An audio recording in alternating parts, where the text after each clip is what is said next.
There's an animosity. Lucy have an anim.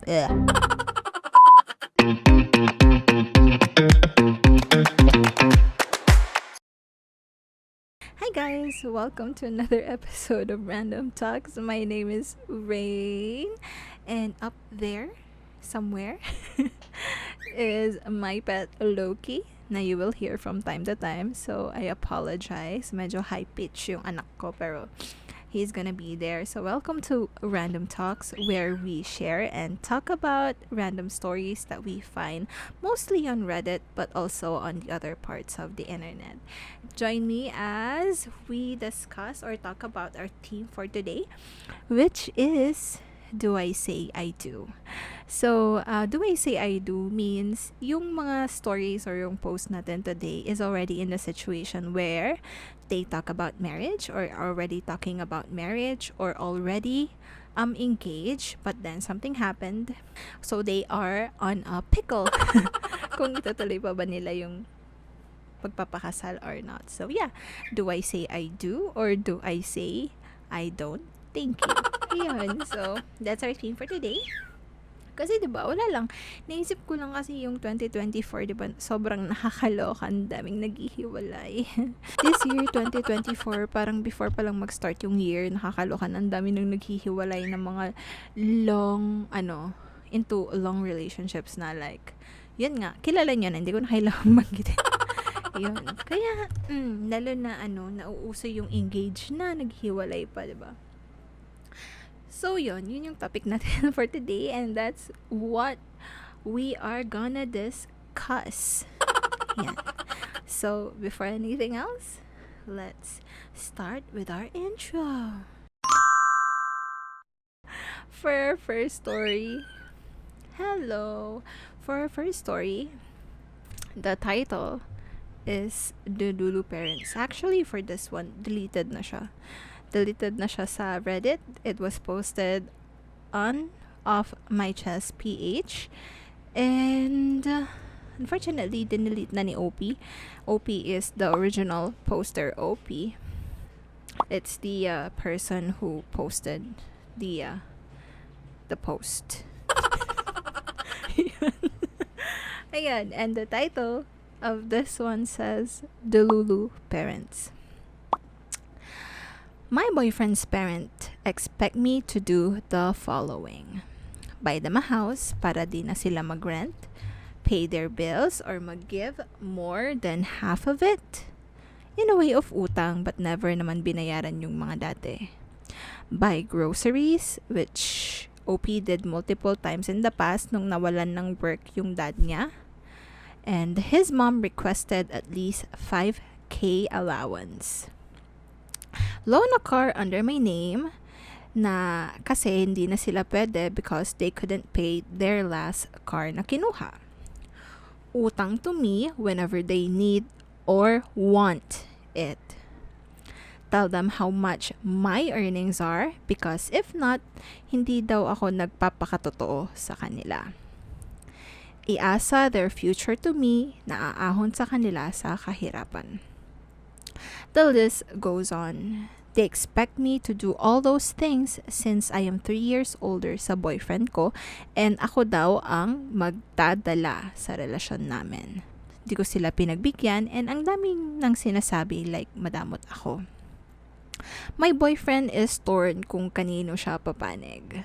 I am not asking him to panig with me. All I asked was for him to talk to his parents, but when he did, suwail daw siya na anak. I am earning triple the amount my husband and his dad earns in a month combined. I have my own business and other inherited businesses from my late parents. That explains my income.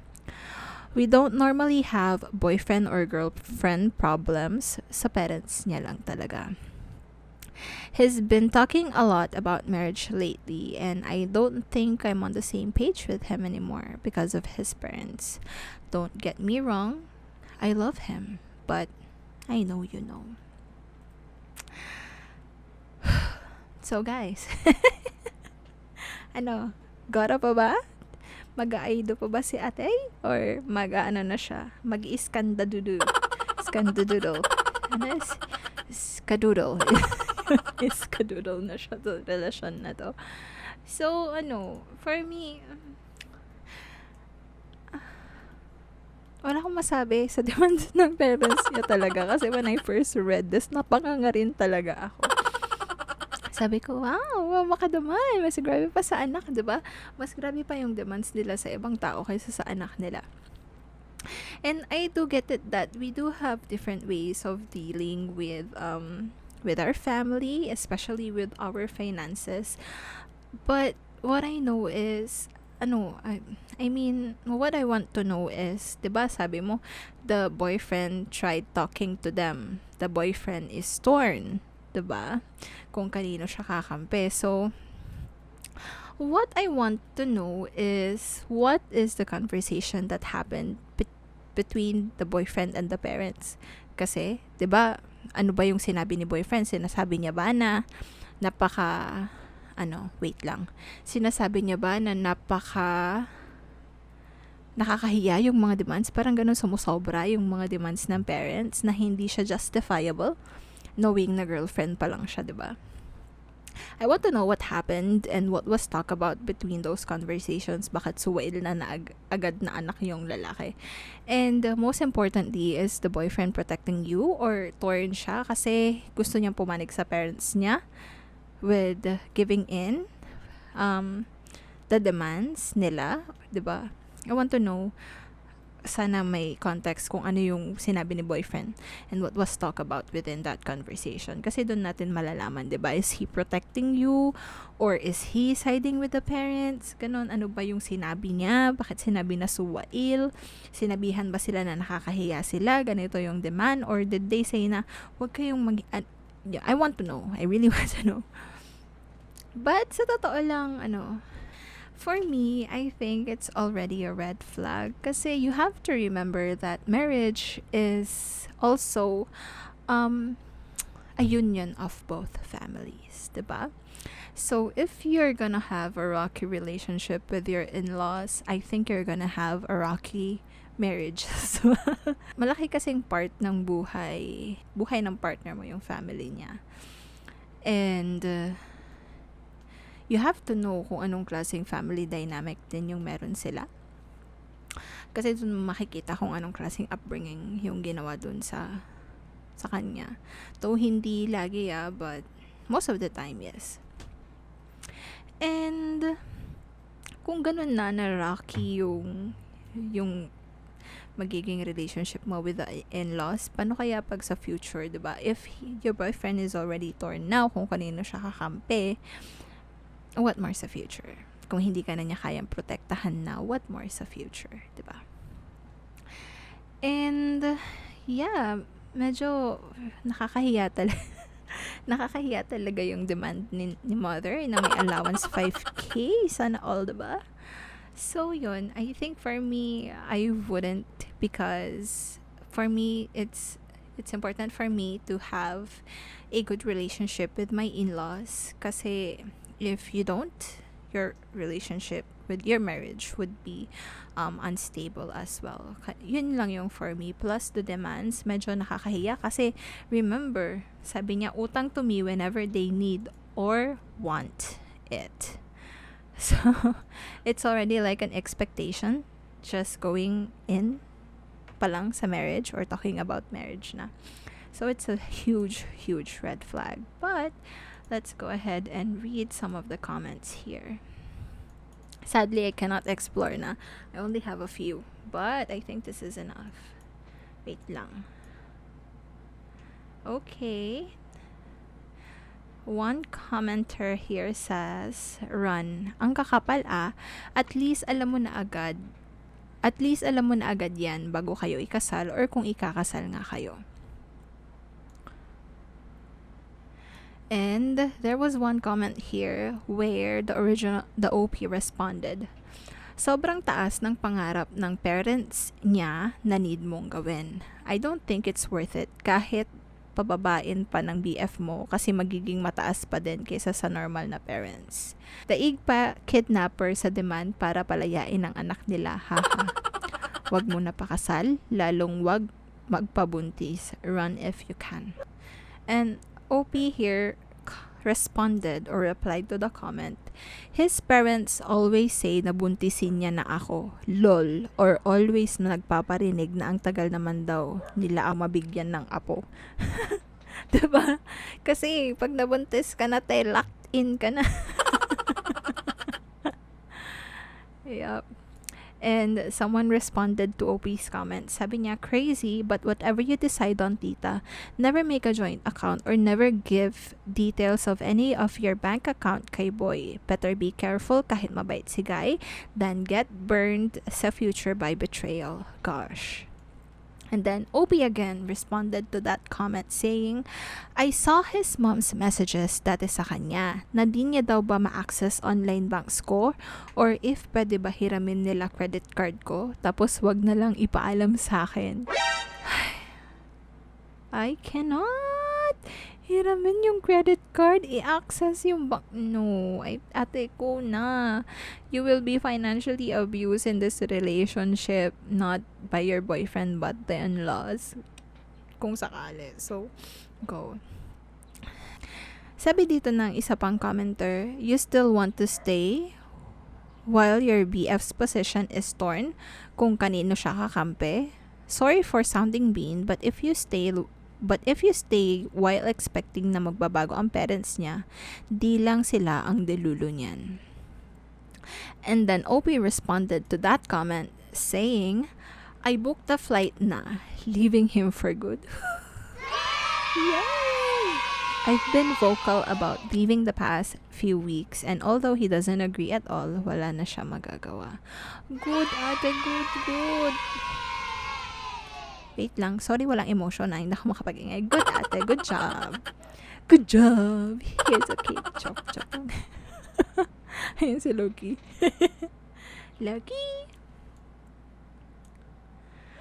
Responsive naman si ate sa comment section. Sabi niya, another comment says, di ka nga pinapahirapan ng parents mo, tapos papahirapan ka ng ibang parents. Huwag ka pumayag. To your BF, dapat nga mahiya siya sa'yo. And then OP responded again to that comment saying his parents always use the pamilya ka na namin card kasi nga wala na akong parents. But no, I'd rather sit at my parents' tomb than sit at a table with his parents again. Proud of you, ate, for being firm. Sana wala nang balikan. Oh, another one here. May isa pang comment dito si OP, pero basahin muna natin yung comment. Sabi ng isang Reddit commenter here, and all these things his parents is telling you to do and expecting you to do for them, anong sabi ng BF mo? I hope kinausap mo siya about this. Is if I am the BF, parang mahihiya ako. And then OP again responded, siya una kinakausap sa mga demands tapos ipapasabi sa akin. Lagi siya inaaway ng parents niya kasi pinagdadamot niya daw ako sa kanila. My BF doesn't ask me for anything at all. But still, diba? For me, if sa akin nakakarating yung mga ganong klaseng request na nakakaya, hindi ko na ipaparating sa boyfriend ko. Tapos warningan ko na lang siya. Sabihin ko paki-block. I think kung ako si boyfriend, hindi ko na ipapasabi sa kanya. But it's a good thing na I think at the same time, maybe it's a good thing din na sinabi. At least alam mo yung situation na papasukan mo. Kasi think if you were mindless, tapos pinasok mo yung relasyon na to, tapos kasal na kayo, tapos nangyari, okay, good. Hindi, okay na pala. Bigla umagri, no? Oo, at least he knows. Yon. Ang bigat. First story, ang bigat kaagad, syempre. But what would you do if you were in OP situation? Hindi naman sa nagdadamot, pero 'di ba ang ridiculous naman talaga nung request. But if you really wanna do it na bukal sa loob mo. Ang hirap kasi parang ang hirap kasi dito yung demands, ang dami ng demands, 'di ba? Hindi pa kayo kasal, boyfriend, magjowa pa lang kayo, boyfriend, girlfriend pa lang. Ganun na yung dami ng demands ng parents niya. What more pagkasal na kayo? Tapos, ikaw daw ang magdadala sa relasyon. Hala ka. Mami, wag ganun. Wag kang bias. Diba? So, yun. Good. I commend ate for for setting firm boundaries. Hindi siya pumayag. And the moment na na-realize niya na kung ano yung kaharapin niya sa future, umalis na siya. Very good, ate. Very good. Yun. That is for our first story. And as for our second one, hihinga muna ako kasi napagod ako kakadaldal. A few moments later. For our second story, it was posted a year ago, and the title says, I want to call off my wedding. I, 25 female, am getting married this last quarter of the year. My partner, 27 male, and I already have 2 kids. Feeling ko magpapakasal lang ako para sa mga bata. Masaya naman akong mag-asikaso ng kasal. Pero at the end of the day, feeling ko may mali. Ayoko din naman makipaghiwalay dahil ayokong lumaki yung mga bata na walang tatay. Pero ewan, ang bigat na kasi sobrang toxic na. Professional gaslighter at manipulator na ata ito siya. Tamad pa mag-work at gumawa ng gawaing bahay. Gusto kapag gagastos siya o may lalabas na pera, dapat ako din. Parang hindi ako pwedeng magtampo o mapagod o mag-open sa kanya. It's like I'm walking on eggshell every time nagalit siya or wala sa mood. Konting kibot, galit na agad o mainit ulo. Sobrang bastos pa makipag-usap. Literal na walang manners. Walking red flag talaga. Kaso wala eh. Nagpakatanga ako. Pagod na ako. Sana hindi na lang ako nagpabuntis ng maaga. Please don't get me wrong. Mahal na mahal ko ang mga anak ko. Ayoko lang lumaki sila na walang kikilalanin na tatay o binubuli. Hindi ko alam kung paano ipapaliwanag sa kanila kung sakali. For now, dito muna ako magrarant at magbubuhos ng saloobin. I want to know sana kung natuloy ang kasal kasi it's supposed to happen. If this was posted a year ago, March 2023, and sabi niya magpapakasal sila sa last quarter of the year, so it should be within October, November, December, right? So nangyari na siguro, I think. I want to know sana kung natuloy ba yung kasal, 'di ba?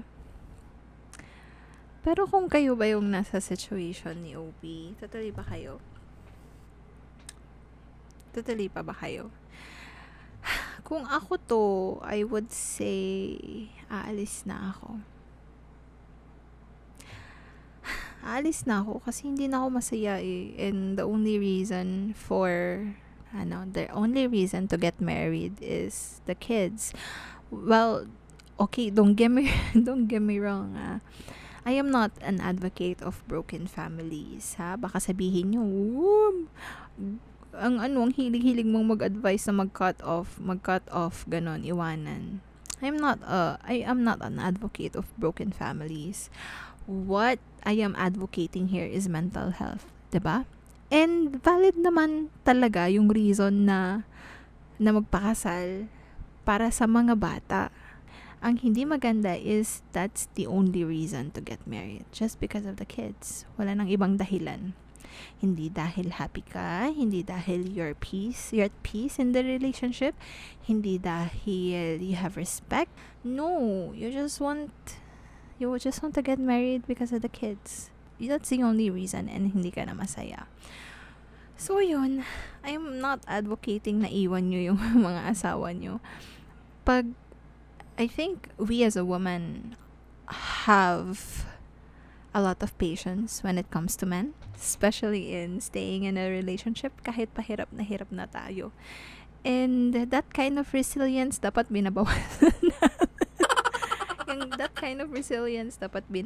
natin, to be honest. Kasi I don't know, for me, if you're already being this abused na ang bastos na makipag-usap, disrespected ka na, there's no more respect in a relationship, I would I would skadoodle on my way out. Parang ganun.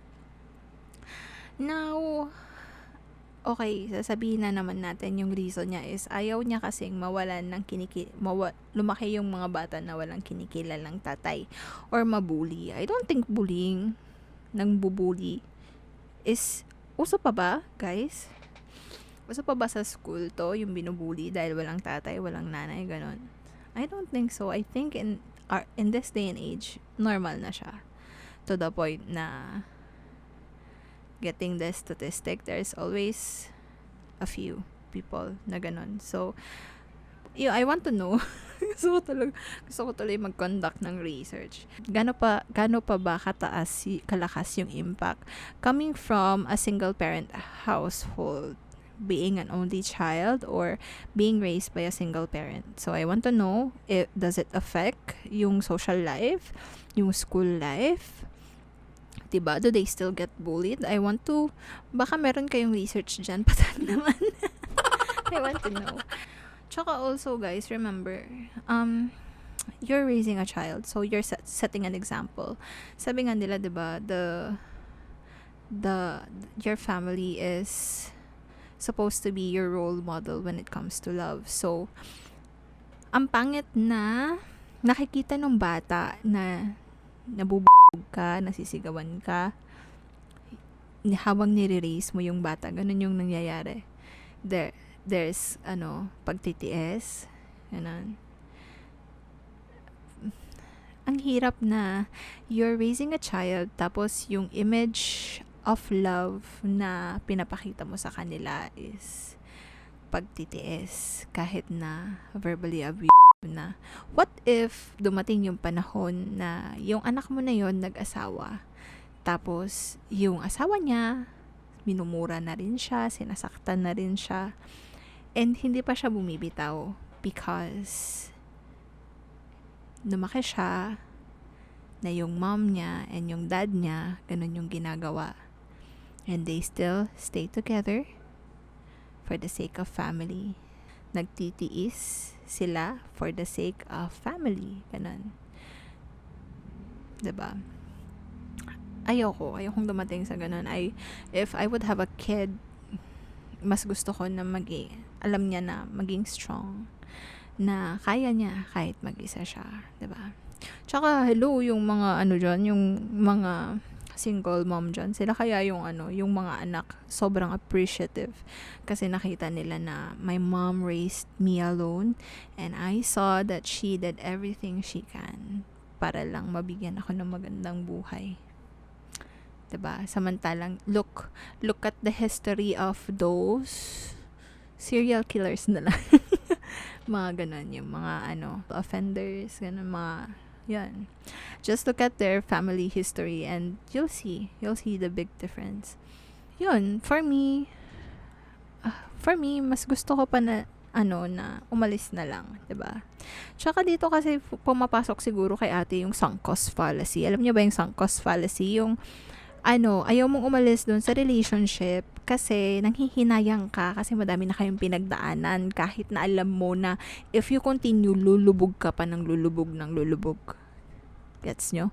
Parang kasi ayoko mo ipaghiwalay sa kanya kasi naka 6 years na kami.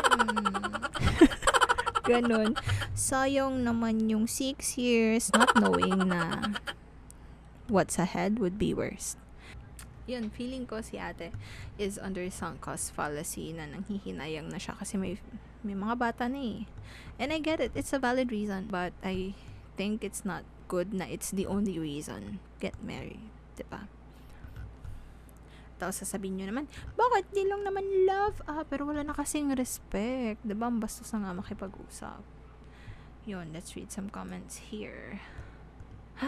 One commenter here says, trust me, your children wouldn't want you to be married to such an a-hole.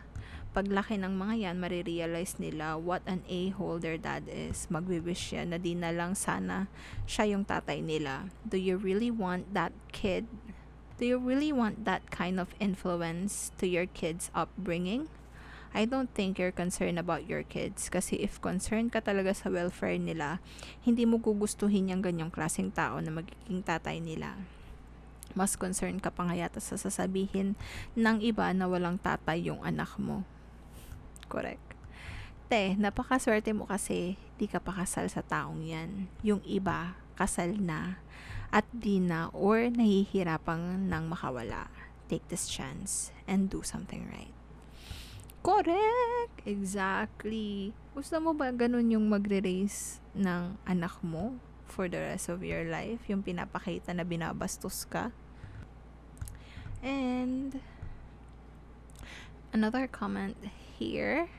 Okay nang lumaki ang anak mo sa household na tingin nila normal lang ang emotionally manipulative, abusive, at toxic na parents na binibigyan sila ng childhood trauma na magtuturo sa kanila na kung yung partner mo ay walang silbi, just suck it up.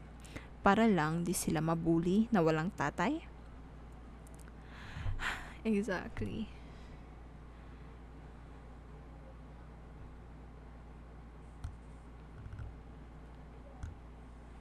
And let's read one more comment here.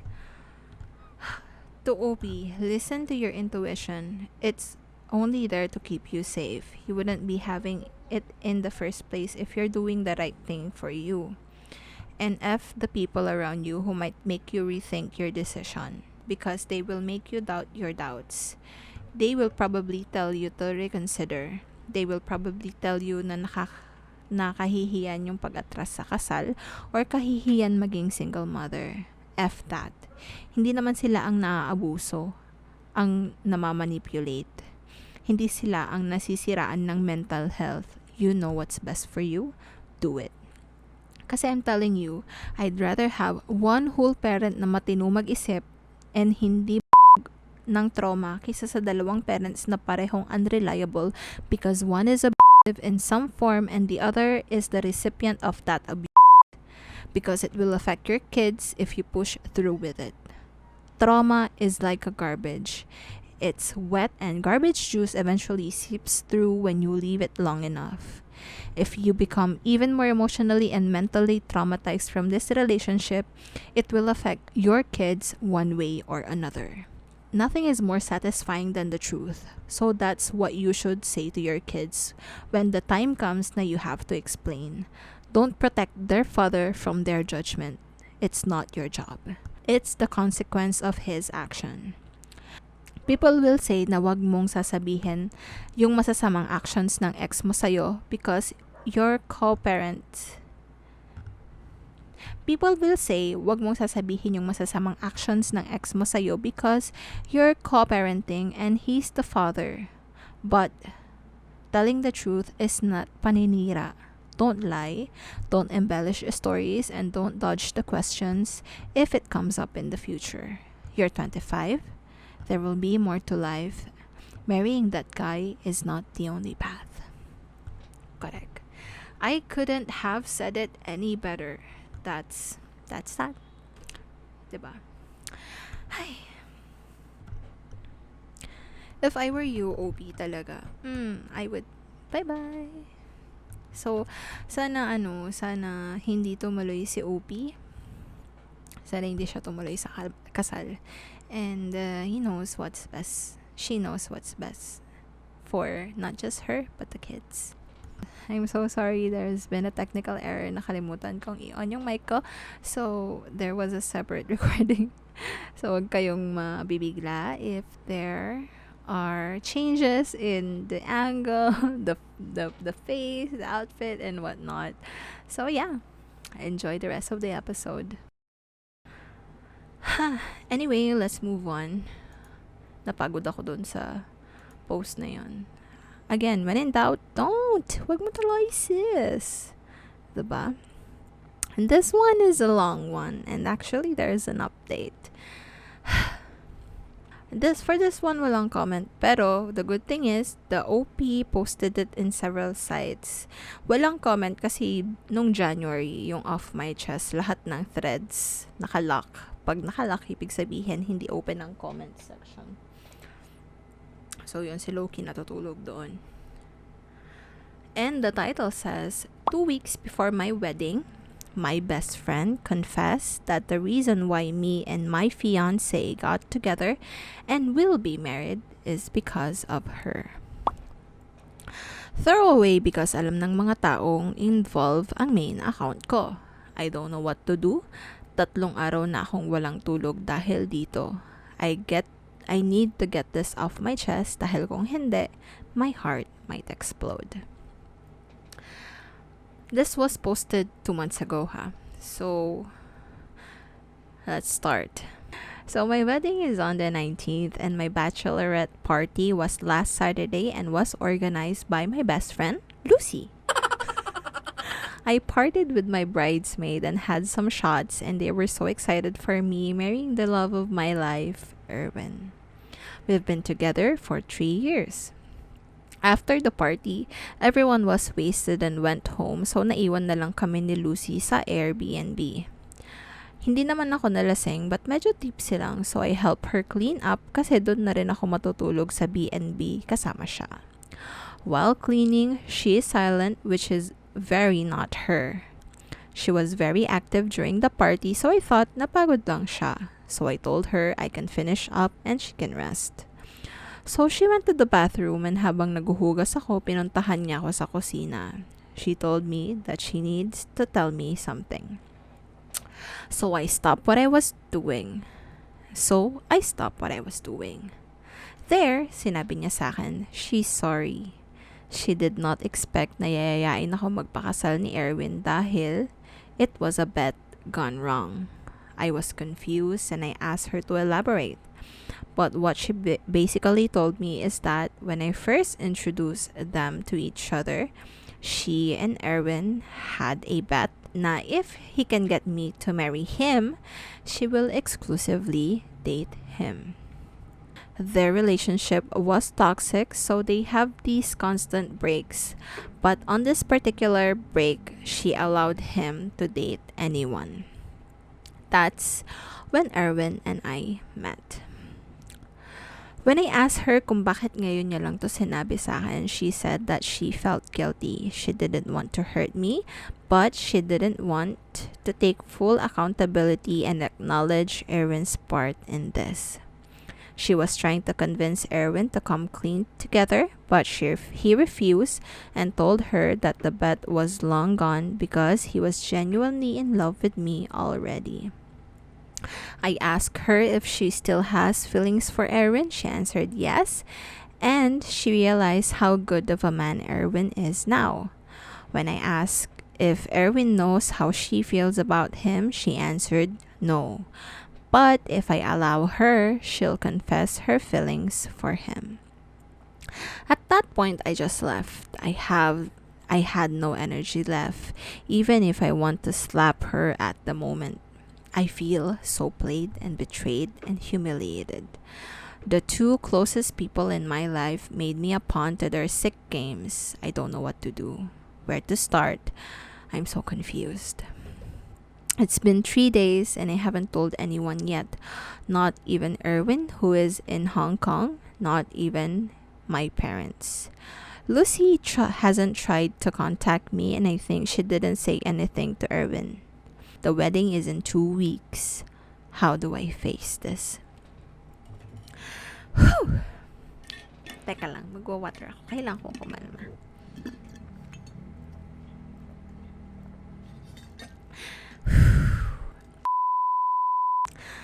Grabe, kasi how do you move on from this knowing na the wedding will be in 2 weeks? Sorry, tumitingin ako sa likod kasi may ugali si Loki na pag tahimik siya, may sinisira na siyang something. So yun, how do you move on from this? Diba? How do you decide what to do after knowing this information? I think mas better na basahin na lang natin yung update, diba? Pero pag ito pa lang yung context, ano yung gagawin ninyo? Would you postpone the wedding? For me, yes. Kasi I feel like knowing this, parang mapapatanong ka, kilala ko ba yung taong pakakasalan ko? Parang, ang dami guguho yung foundation ng relationship ninyo. Ganun, magta-doubt ka kung kilala mo ba yung best friend mo, knowing that these two are the closest person in your life have lied to you. And yes, hindi nila sinabi, but it's lying by omission. We know that. So anyway, let's read the updates again. There were no comments dun sa Off My Chest threads kasi this was the time where all post in the subreddit was locked. So there were no messages. I mean, there were no comments. So, nag-post agad siya ng update. It says, Update. Hi everyone. I didn't expect this post to blow up. When I wrote my original post, I was emotional. Maybe that's why I have omitted some important facts. Also, I am not a native English speaker, so maybe some stuff I wrote were lost in translation. I also commented in my original post about my history with Lucy if you are interested. So, a little history of how Erwin and I met. We met at a company event. My company was the host, and his was one of our clients. We bonded over the party and exchanged numbers. Days after, he added me on Facebook. I actually saw that he and Lucy were mutual friends. So I asked him if they knew each other.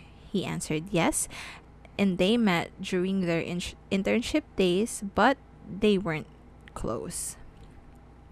I asked Lucy too, and she confirmed it too, so I didn't make a big deal out of it. We began casually dating, no labels, just to see where things go. I know that he's been seeing someone else at this time, as I do too. But when we admitted to wanting to make things official with us, we broke up with our casual flings, and the rest is history.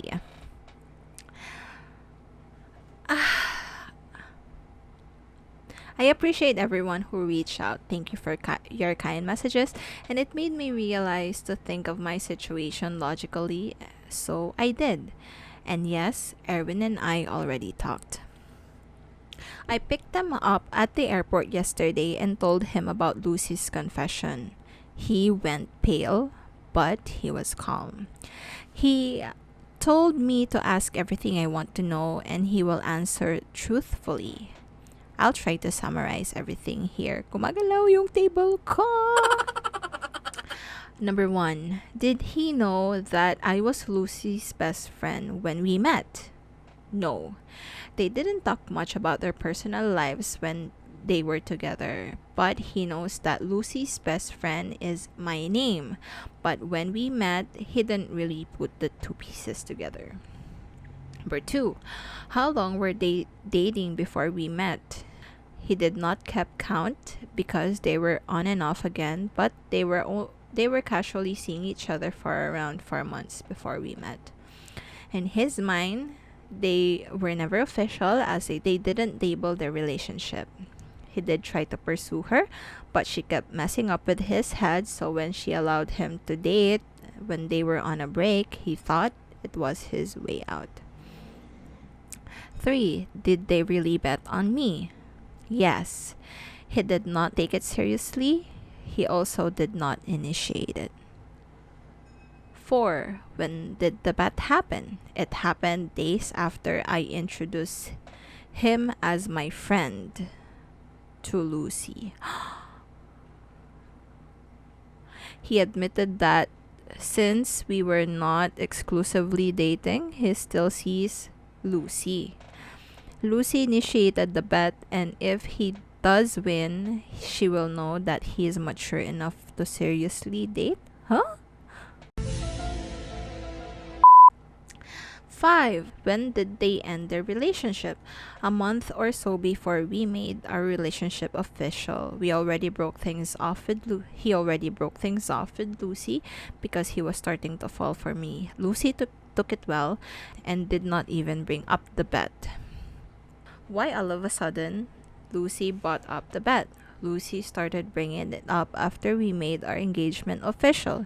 He admitted he had forgotten about the bet until he reminded her of it. So when Lucy reached out to come clean, he refused because he didn't really think it was serious. 7. Is he aware of Lucy's feelings? No, he genuinely thinks that Lucy is happy for us. Right now, I don't know where to go from here. I believe him, but I just don't like the idea of the foundation of our relationship is from, I don't like the idea that the foundation of our relationship is from a bet. Whether it be serious or not, it's still not good. Can we rebuild trust from here? I don't know, but I'm willing to try. Aside from this issue, Erwin had been a great boyfriend and I don't want to make a harsh decision about us and regret it in the end. What I do know now is that we need to call off the wedding. He told me that he'll understand if I don't want to go on with our wedding anymore, but he asked me to consider our relationship because he loves me and he'll do anything to regain my trust back. I also learned that Lucy actually tried to contact Erwin days after the bachelorette party, but Erwin missed her calls. She's still not reaching out to me, but I don't care anymore. Many of you might say she's sabotaging our relationship, and this is her last-ditch effort to have Erwin by herself, and I think you're right. It just hurt that our 11 years of friendship have to end this way. So there. I think this will also be my last update. Everything from here will be Erwin and I's decision. Thank you everyone for listening. Diba ang heavy? Parang ang hirap tanggapin na 2 weeks before your wedding, the foundation of your relationship was shaken, diba? But do you think ba na na valid pa yung bet nila knowing that things have ended? And it's really it's really up na Lucy, I don't know what her end game is, but I think she needs a new best friend kasi in a way I think Lucy have animosity towards OP kasi why would she make OP the subject of the bet in the first place, diba? Kasi even if sabihin na natin na they would not work together ni Erwin, still, I think the end game here or the end goal ni Lucy is not to date Erwin but to hurt OP, diba? And I really do understand why the OP have hesitation kasi nga yung foundation parang na-shake, but I think naman na they did meet candidly, 'di ba? By happenstance na nagkaroon ng ng company company event. So they did meet candidly and everything is on a fly.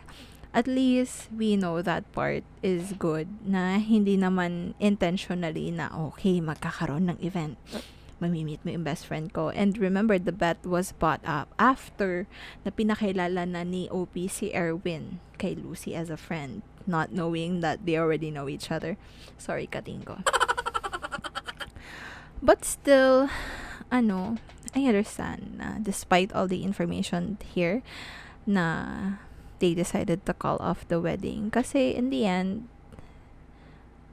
I would not be okay having Lucy as an entourage, as a part of the entourage, knowing what she did.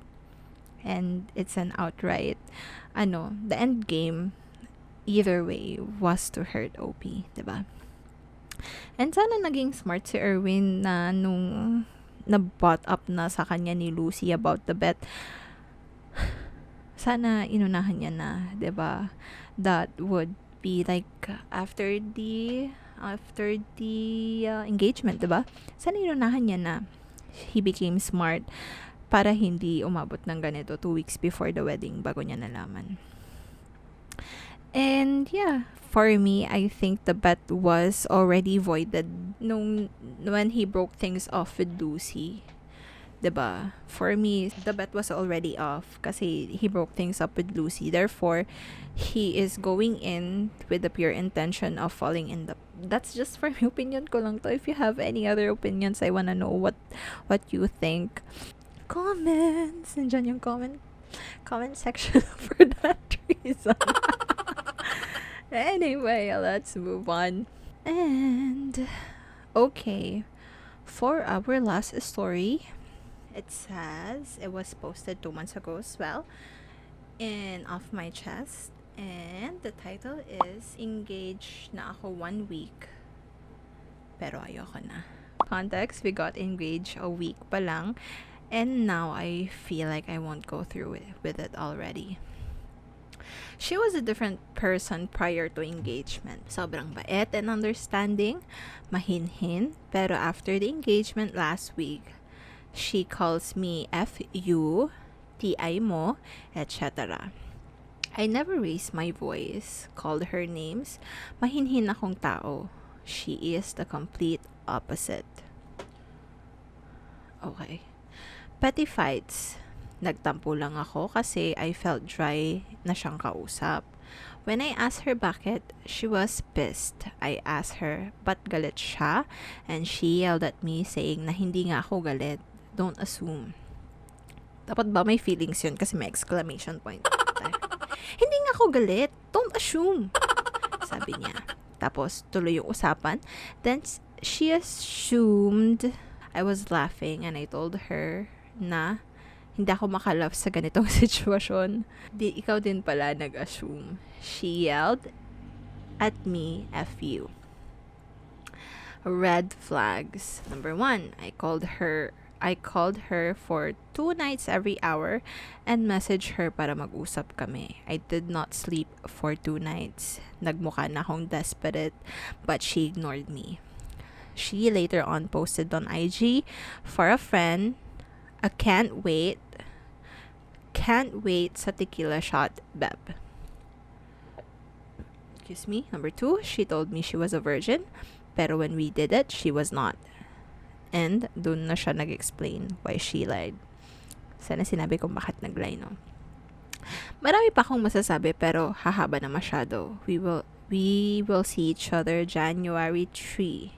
I asked her if she still loves me pero parang it's anymore. Masakit pala talaga na ma-engage ka na.